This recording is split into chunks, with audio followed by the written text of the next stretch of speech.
DJ Kundan अनमोल। मेला में भीड़ बरियार बड़ुए, ओसो के महंगा बाजार बड़ुए। ए बम्हेने अब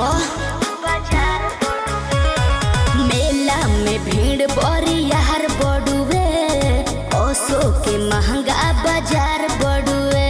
दाम अधिका दिया चिझिता जाके हो, दाम अधिका दिया चिझिता जाके हो।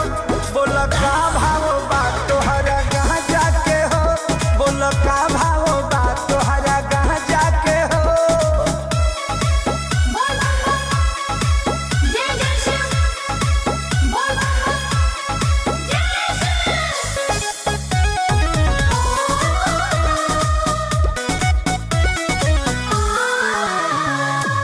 मारो ना दम गम हट जाई हो, कठिन डगरिया बकट जाई हो।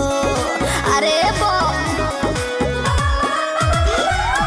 भोला बाबा के प्रसादी बाहो, सारा कोवरिया करे आदि बाहो।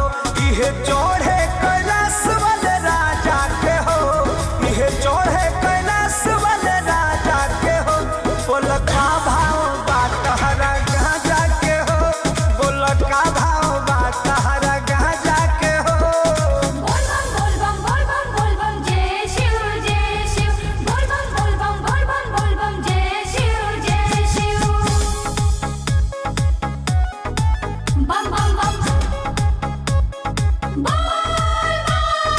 Music by Arya Sharma.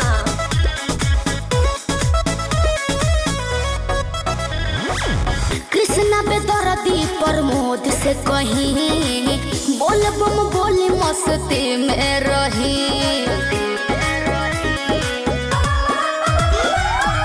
आइल बानी बन के कंवरियानु हो, भोले बाबा के दुवरियानु हो। अरिया ढारो का चोल फिर जा जाके हो, विजय ढारो का चोल फिर जा जाके हो।